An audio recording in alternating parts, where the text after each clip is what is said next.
You know, there are still so many questions that people have, like how did this happen?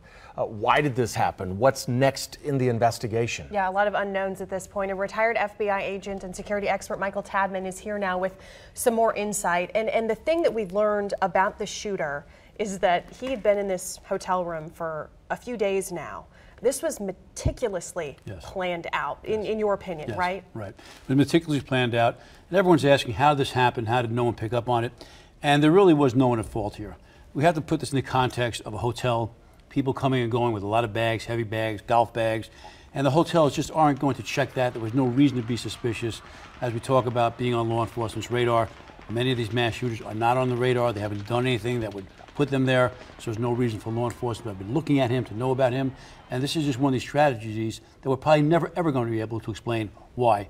We'll find things in his life, we'll find some motivators, some of the red flags we always see, but we're never going to rationalize this and explain exactly why he chose this target at this time. Well, so many people can identify with an activity like this because, I mean, how many of us here haven't been to an outdoor concert? Right. They're very popular.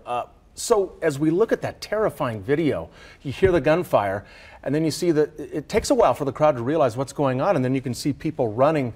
Michael, what do you say to people? Clearly, this is a soft target area. I mean, this is a big crowd of people who are out having fun on a weekend concert. What should people do when you hear gunfire, what you think is gunfire? Right, we have to talk about doing the things we always talked about, which is being aware of your surroundings. No amount of security that they could have reasonably done at that venue would have stopped this. Nothing could have been done.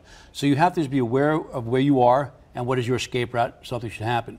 But we're also talking about a massive amount of people with no clear escape route, panic ensuing. So you have to do is hold on to your loved ones, your children, look for the best place to take cover and concealment, and just and stay there until it's time to come out. If you can escape far away, you do it. But when someone's mass shooting, and you don't know where the shooting is coming from, you could be running towards him instead of running away from him. There's really no way to figure it out at that moment. Find cover and concealment behind a wall, and when you feel you're safe, all I can do is stay there. Coming out of there was not going to serve any purpose. Yeah, cover and concealment. But yeah, I mean, when the bullets are flying from above, I'm kind of like people were talking about, you know, the shooting that happened at the University of Texas in Austin, the tower, that was just so difficult because, you know, in some of these mass shootings that have happened recently, there's an actual gunman on the ground walking.